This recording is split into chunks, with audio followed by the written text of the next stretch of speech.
Hola a todos, bienvenidos de nuevo a Inmunoaprende. El día de hoy haremos una pequeña revisión sobre el tema de neumonía.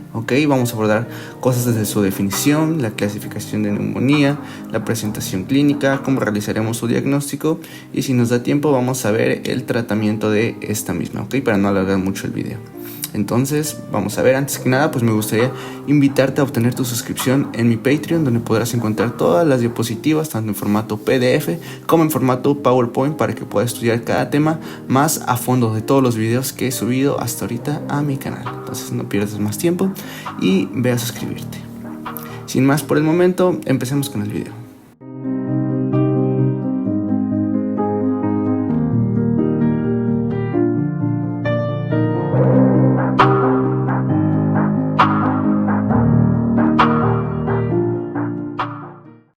Primero que nada les presentaré el índice de contenidos, pues como en todos los videos vamos a ver alguna definición, epidemiología y factores de riesgo, fisiopatología de esta enfermedad, cómo realizaremos el abordaje diagnóstico, su manejo y su seguimiento posterior. Entonces, la neumonía va a ser definida como una infección respiratoria aguda que va a afectar la porción de los alvéolos o partes distales del árbol bronquial. Se puede dividir en los siguientes términos: la neumonía adquirida en la comunidad o NAC, que es una neumonía que se presenta menos de 48 horas luego del ingreso hospitalario en el caso de los pacientes que se hospitalizan y más de 7 días después del egreso hospitalario. También tenemos a la neumonía nosocomial, que incluye la neumonía adquirida en el hospital y la neumonía asociada a ventilador. Esta primera va a definirse como la que se presenta más de 48 horas luego del ingreso hospitalario para los pacientes que estén hospitalizados y menos de 7 días después del egreso hospitalizado. Y pues la neumonía asociada a ventilación son para todos aquellos pacientes que tengan la presencia o la necesidad de una ventilación mecánica. Un poquito de epidemiología. Esta es la segunda causa más común de hospitalización y la primera causa de infecciosa más común de muerte en el mundo. Algunos de sus factores de riesgo incluyen la edad, es más común en mayores de 65 años, con morbilidades como diabetes, hipertensión, infecciones del tracto respiratorio superior que evolucionan a neumonía, vía aérea desprotegida, por ejemplo algunas alteraciones neurológicas, tabaquismo y alcohol, y condiciones de vida como por ejemplo el hacinamiento y la polución. Hablando de su etiología, se ha visto que hasta el 62% en algunos estudios no se detecta ningún patógeno, a pesar de la extensa evaluación microbiológica. Sin embargo, en los que se detecta, hablando de bacterias típicas, la más común es Streptococcus pneumoniae, también incluimos Haemophilus influenza, Moraxella catarrhalis, Staphylococcus aureus y enterobacterias. Hablando de bacterias atípicas, Legionella, Mycoplasma pneumoniae, Chlamydia pneumoniae y Coxiella burnetii. Y hablando de virus, pues el virus de la influenza tanto A como B, SARS-CoV-2, algunos otros coronavirus, rinovirus, el virus de la preinfluenza o adenovirus. Se han reportado todavía más de 100 causas bacterianas, virales, fúngicas y parasitarias, además de todas estas que ya les mencioné. Y hablando de factores de riesgo específicos, se han relacionado con algunas situaciones, como por ejemplo el alcohol, con Streptococcus pneumoniae, anaerobios orales, Klebsiella, etc. El tabaco y la EPOC con Haemophilus influenza, con Pseudomonas, con Legionella, con Moraxella, etc. En la aspiración se ha relacionado con enteropatógenos, el excremento de murciélago con Histoplasma capsulatum, de aves con Chlamydia pisciati, de conejos con Francisella tularensis, de animales de granjas con Coxiella burnetii y el bioterrorismo con Bacillus anthracis. Entonces abordemos la fisiopatología. Lo primero que vamos a tener es un fallo en los mecanismos pulmonares protectores, como lo son el aclaramiento, la tos, el aclaramiento mucociliar, la tos, la presencia de las células inmunológicas del tracto respiratorio, como lo son los macrófagos, las células Club, las células de Globet, el péptido antimicrobiano, todos estos que tenemos aquí, algunos linfocitos específicos del tracto respiratorio, y también puede haber la presencia de un estado de inmunosupresión para algunos pacientes. Esto, acompañado de un agente patógeno, va a provocar la infiltración del agente patógeno al parénquima pulmonar. Esto va a conducir a inflamación intersticial y alveolar, con una consecuente alteración de la ventilación alveolar, o la relación BQ disminuida que veremos en la siguiente diapositiva. Esto ya finalmente nos va a provocar una hipoxia que se va a manifestar de forma clínica. Patológicamente hablando, esta neumonía va a tener también diferentes fases. La primera fase va a presentarse en el primer o segundo día, que es la fase de la congestión, donde empieza a haber una acumulación de eritrocitos, de neutrófilos y de exudado seroso, además de bacterias también. En el día 3 al 4 va a haber una fase de hepatización roja, ¿ok? Donde van a acumularse todavía más eritrocitos y va a haber un exudado fibrinoso, ¿ok? Además de un adelgazamiento de la pared de los alvéolos. La fase de la hepatización gris es la siguiente, entre los días 5 y 7, ¿ok? Aquí ya empiezan a alisarse estos eritrocitos y continúa adelgazándose la pared alular. Finalmente, ya en la resolución, se da entre los días 8 y la semana 4. Aquí ya hay una presencia de macrófagos que van a comerse o a eliminar a todas las células inmunológicas restantes. Entonces, ¿a qué se refiere la alteración de la relación ventilación-perfusión? Como sabemos, la B representa ventilación y la Q es la perfusión. O sea, estamos viendo qué tan adecuada está siendo la ventilación en relación con la perfusión. Y aquí podemos tener tres situaciones. La primera es una situación en la que no hay una adecuada ventilación. La segunda es donde haya una ventilación-perfusión normal o disminuida. Y la tercera es donde no haya una adecuada perfusión. En la primera situación, la relación va a ser igual a un cociente de 0. ¿Por qué? Porque B va a equivaler a 0, no estamos teniendo ninguna ventilación, y Q pues sí va a estar presente, pero sabemos que cualquier 0 dividido entre cualquier número pues va a ser 0. La siguiente situación, la relación BQ normal iría de 0.8 a 1.2. Aquí no es necesario que sepamos cómo hacer este cálculo, solamente tenemos que recordar estos pequeños valores. Si está por abajo de 0.8 significa que hay una disminución en la entrada de aire, o sea, una disminución en B, por lo tanto va a ser menor este número, que va a ser el caso de la neumonía.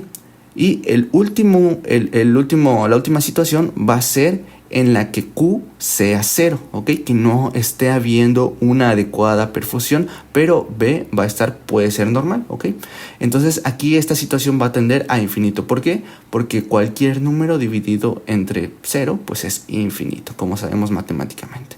Entonces normal 0.8 indica una adecuada perfusión y ventilación. Disminuido abajo de 0.8 indica una disminución en la ventilación, como el caso de la neumonía. Y cuando tiende a infinito es porque no existe una adecuada perfusión. Clínicamente, ¿cómo vamos a ver esto? Podemos dividirlo en dos, en una neumonía típica y en una neumonía atípica. Bueno, en la neumonía típica los síntomas van a ser provocados por la infiltración lobar y una respuesta inflamatoria. Algunos síntomas comunes son el malestar, la fiebre y escalofríos, la tos productiva con esputo amarillento o verdoso, la presencia de estertores, la broncofonía mejorada, o sea, la mejora en la transmisión de los sonidos a la auscultación cuando le pedimos al paciente que diga alguna frase, la egofonía, igual alguna alteración en los sonidos cuando se vuelven un poquito más nasales al momento de la auscultación. Por ejemplo, le pedimos que diga A y suena como E. Y el frémito táctil, también aumento de las vibraciones a la palpación.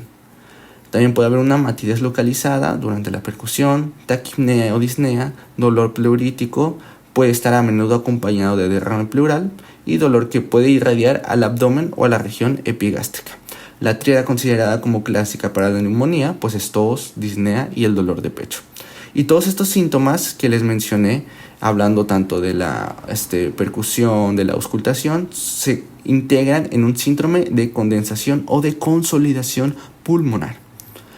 Por su parte, la neumonía atípica suele tener un curso indolente y comúnmente se manifiesta con síntomas extrapulmonares. Puede haber tos seca y no productiva, disnea, la auscultación a menudo es poco notable y las características extrapulmonares incluyen fatiga, cefalea, dolor de garganta, mialgias y malestar en general. Entonces, para empezar a abordar a una sospecha de neumonía, tenemos que solicitar unos laboratorios. De inicio y los de rutina son los siguientes. Vamos a solicitar marcadores inflamatorios y un panel metabólico basal. La PCR y la BCG pueden estar elevadas y puede haber la presencia de leucocitosis. La procalcitonina puede estar elevada y un valor mayor o igual a 0.25 puede indicar una infección bacteriana y esta nos puede servir posteriormente para guiar la terapia antibiótica. Y pues también podemos solicitar una gasometría arterial, donde probablemente encontremos una presión parcial de oxígeno disminuida. Algunos estudios microbiológicos recomendados son el exudado nasal para detectar Staphylococcus aureus meticilino resistente. Esto es para todos los pacientes que se llegan a ingresar, idealmente. Podemos solicitar hemocultivo y cultivo de esputo para pacientes igual en terapia para MRSA o pseudomonas aeruginosa. Pruebas específicas para COVID e influenza en el caso de que estemos en temporadas o en entornos pandémicos y epidémicos. Hablando de imagen, el primer estudio solicitado es una radiografía posterior anterior y lateral de tórax. Algunos hallazgos incluyen neumonía lobar, la cual es descrita como la opacidad de uno o más lóbulos pulmonares. Puede haber presencia de consolidación pulmonar y de broncograma aéreo, como vemos en estas imágenes.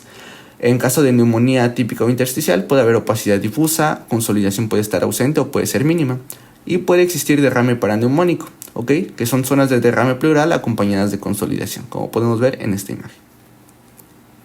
También podemos solicitar un TAC de tórax generalmente no contrastada. Las indicaciones son cuando la radiografía no es concluyente, cuando es una neumonía recurrente y cuando existe mala respuesta al tratamiento. Las ventajas con esta es una evaluación más fiable de las opacidades circunscritas. Podemos ver empiema pleural u otros sitios de consolidación.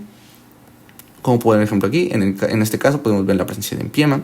Aquí podemos ver zonas de consolidación y en este caso podemos hasta detectar la presencia de nódulos.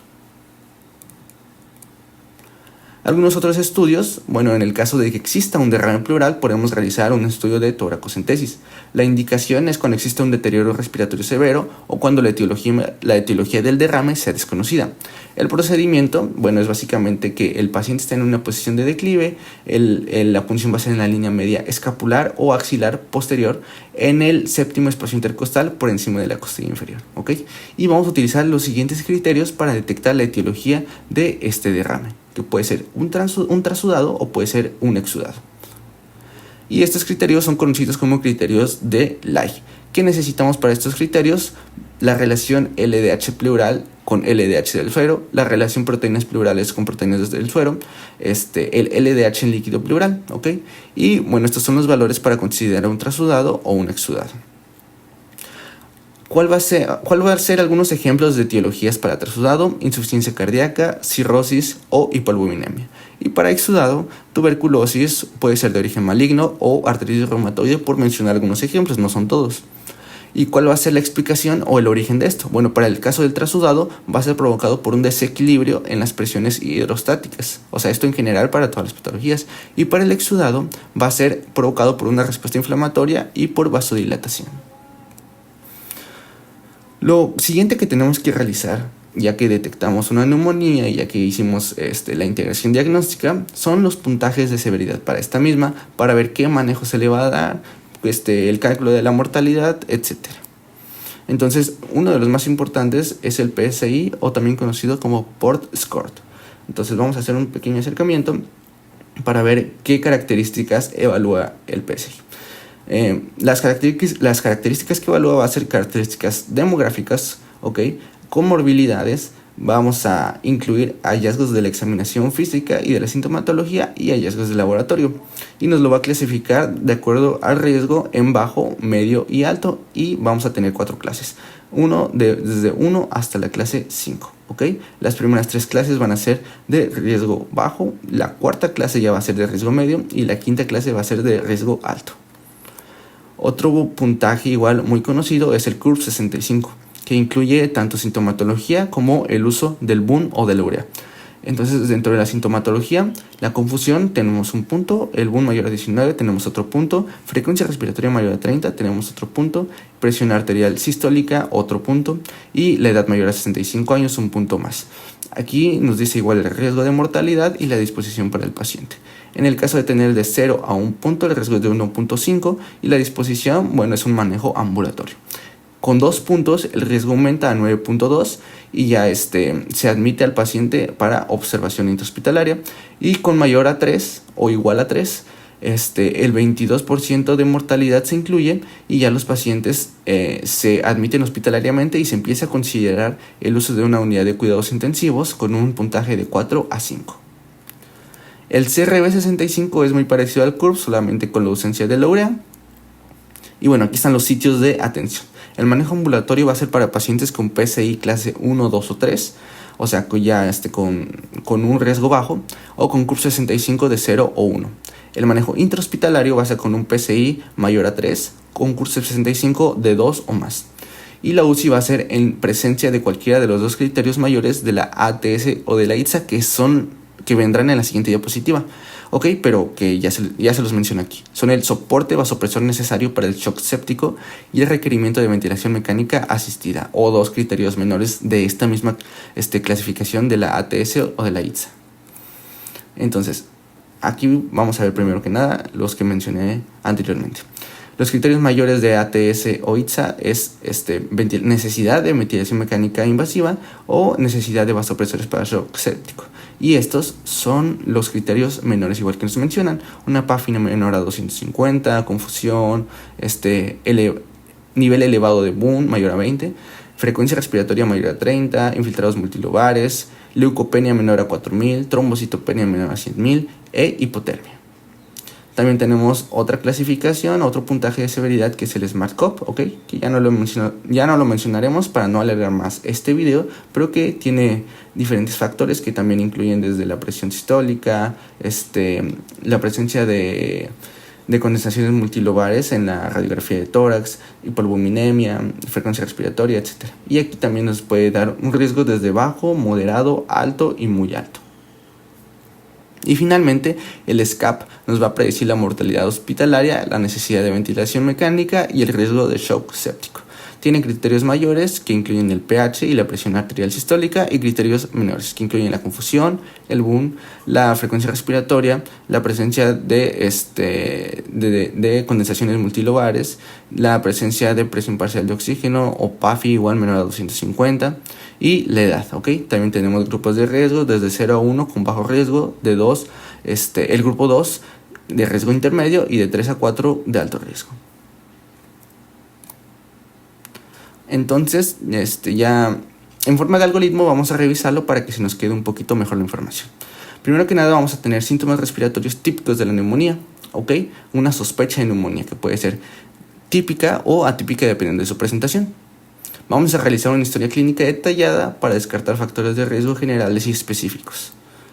Vamos a realizar estudios diagnósticos auxiliares, como lo son la radiografía de tórax, la TAC simple de tórax o la toracocentesis, además de los laboratorios, ¿ok? Entonces, los de imagen ya se los mencioné aquí, y los hallazgos posibles: un patrón lobar, derrame preneumónico, en el caso de la TAC simple de tórax, consolidación, presencia de nódulos o empiema. Los laboratorios iniciales que vamos a pedir pues son los reactantes de fase aguda, una BH, gasometría y algunos estudios microbiológicos como el exudado nasal o cultivos. Y considerar la realización de una toracocentesis si está indicada para verificar los criterios de Lye y determinar si es un exudado o es un transudado.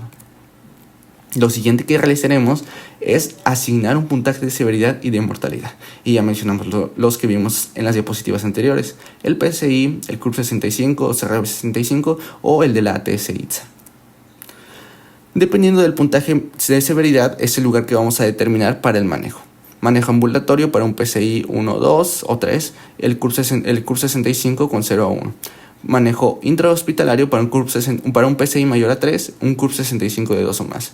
Y considerar el uso de una unidad de cuidados intensivos en caso de la presencia de los dos criterios mayores de la ITSA, que son el shock séptico con necesidad de vasopresor o requerimiento de ventilación mecánica asistida, o dos de los criterios menores, más de dos de los criterios menores. Para finalmente darle un manejo a la neumonía, que es lo que vamos a ver a continuación. Primero vamos a mencionar el manejo del paciente ambulatorio. Tenemos que preguntarnos primero si el paciente tiene comorbilidades y factores de riesgo, como son el uso reciente de antibióticos, una edad mayor a 65 años, fumar o la presencia de alcohol. Si es que sí, nos vamos a preguntar a continuación si es alérgico a la penicilina. Si también es alérgico, vamos a ver si es posible usar cefalosporinas. En caso de que sí, se recomienda una cefalosporina de tercera generación más un macrólido o doxiciclina. En el caso de que no se puedan utilizar, se recomiendan fluoroquinolonas respiratorias. En el caso de que no sea alérgica a la penicilina y el tratamiento de elección y de preferencia va a ser la amoxicilina con clavulanato más un macrólido o doxiciclina. Para el caso de los pacientes que no tengan estos factores de riesgo o comorbilidades, igual nos preguntamos si son alérgicos a la penicilina. En caso de que sí, verificamos el uso de cefalosporinas. En caso de que también pueda utilizarlas, se recomienda cefalosporina de tercera generación más macrólido o doxiciclina. La AETS-ITSA recomienda macrólido o doxiciclina simplemente.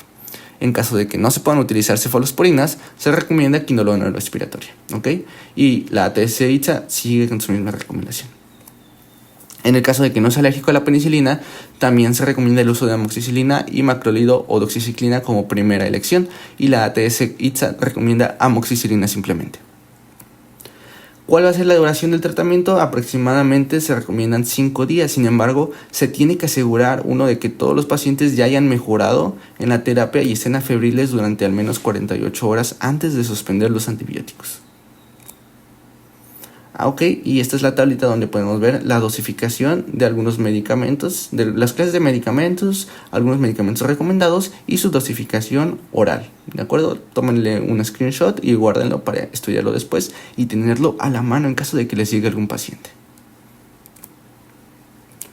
Ok, ahora hablemos del manejo del paciente hospitalizado.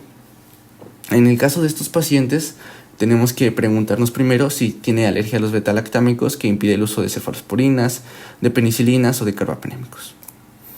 En caso de que, lo siguiente que vamos a hacer, en cualquier caso, en caso de que sí sea alérgico o no sea alérgico, tenemos que preguntarnos si tiene factores de riesgo para Pseudomonas o para Staphylococcus aureus meticilino resistente, que son los siguientes.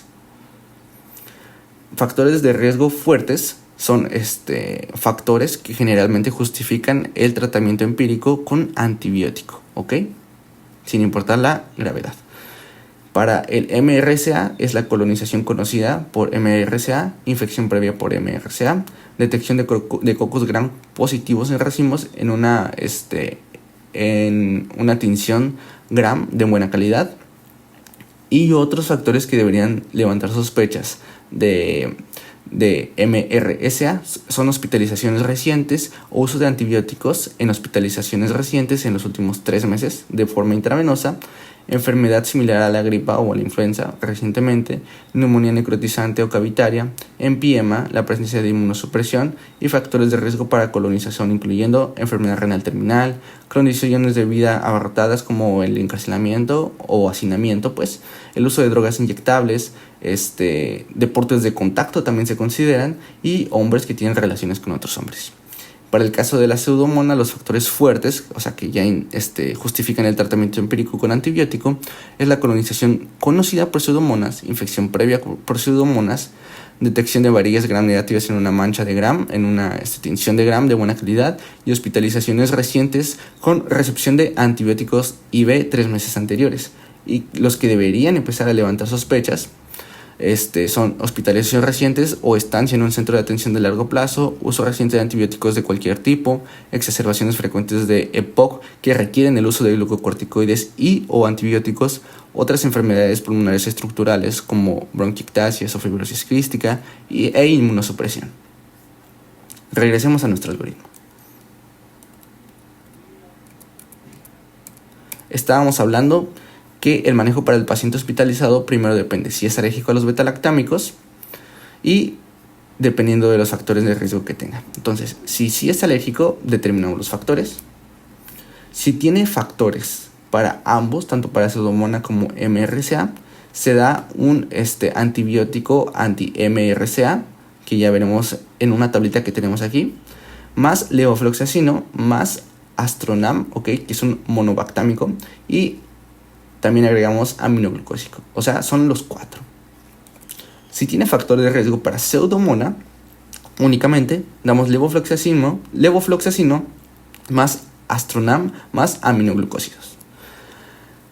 Y para únicamente MRSA tenemos que dar terapia anti-MRSA más Astronam más fluoroquinolona respiratoria, y si no tiene factores de riesgo para ninguno de estos dos, se da fluoroquinolona respiratoria más Astronam, Entonces, ¿cuáles van a ser los antibióticos que usaremos? Van a ser los siguientes.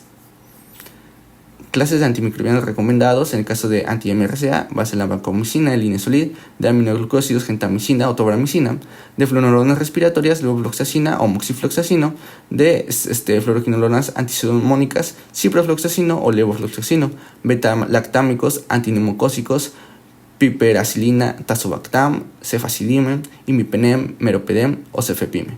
Y en el caso de beta-lactámicos igual antineumónicos sería cefotaxima, ceftriaxona o ampicilina con sulbactam. En el caso de macrólidos, acitromicina y claritromicina.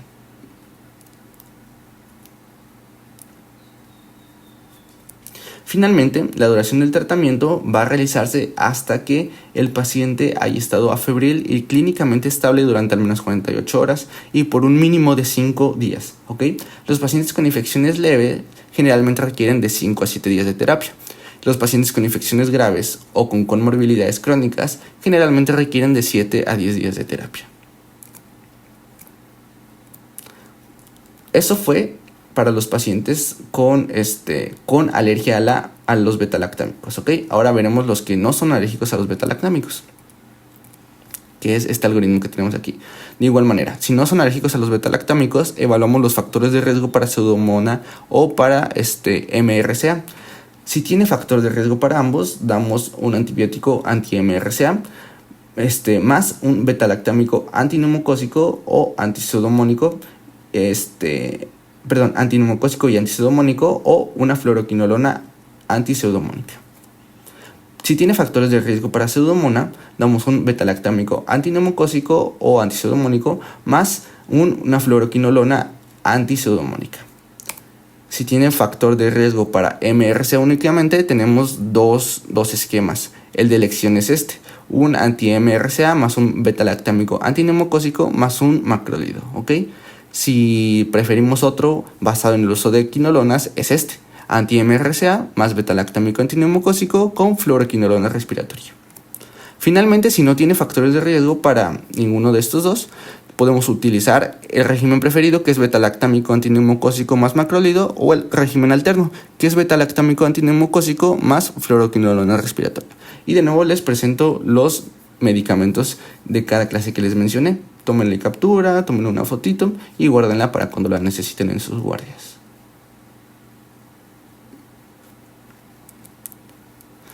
Y es lo mismo, la duración del tratamiento es hasta que el paciente esté febril y clínicamente estable durante 48 días. Las infecciones leves de 5 a 7 días por lo general requieren la terapia, y las graves o con comorbilidades de 7 a 10 días. Ahora, ¿qué se dice sobre el uso de glucocorticoides? Okay. La razón de su uso es para reducir la respuesta inflamatoria de la neumonía, lo que a su vez puede reducir la progresión de la lesión pulmonar, del síndrome de distrés respiratorio agudo y de la mortalidad. Ahora, ¿en qué pacientes está recomendado su uso?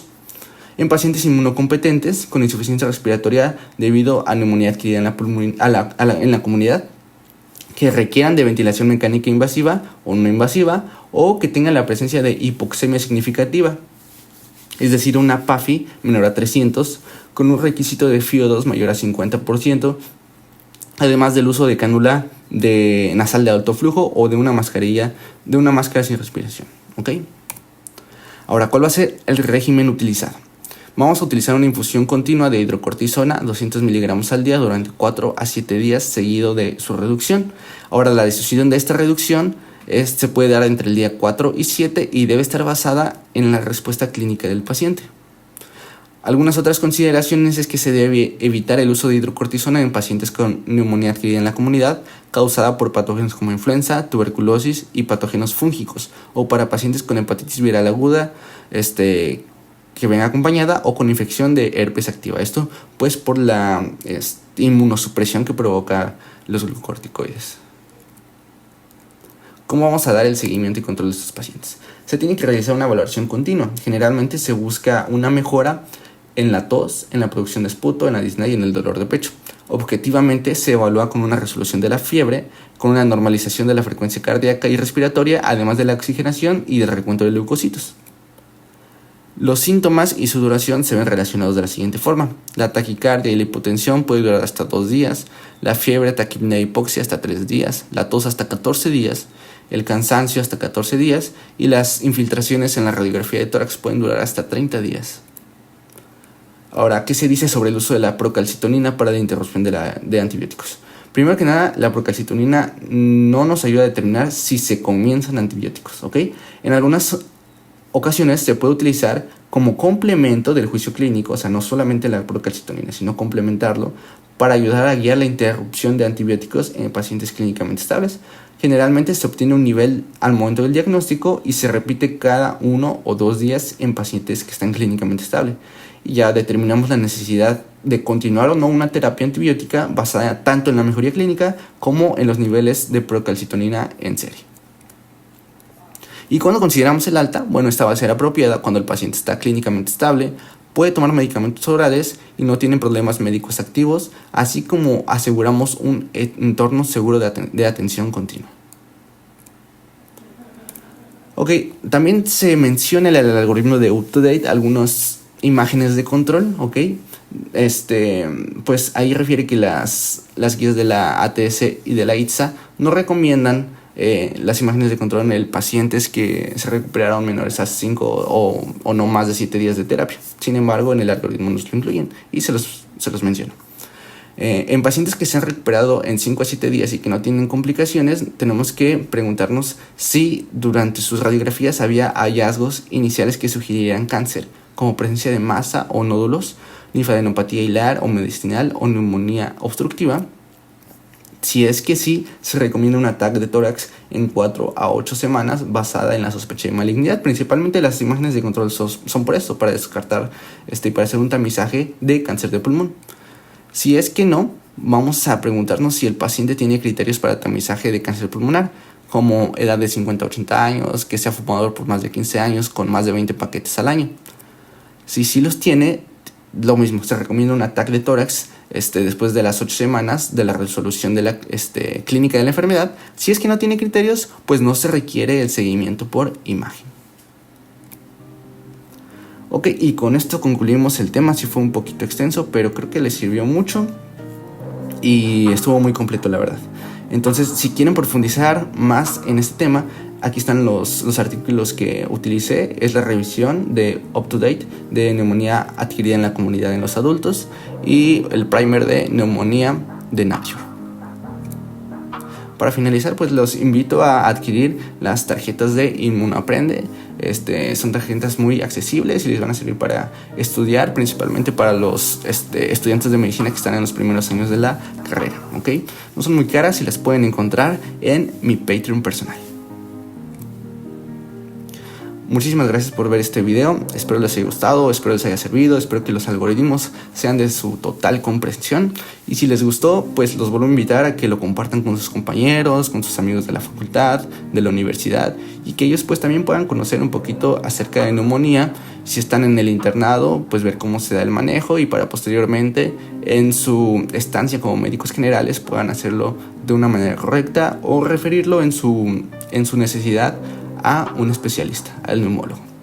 Nos vemos en el próximo video. Muchas gracias.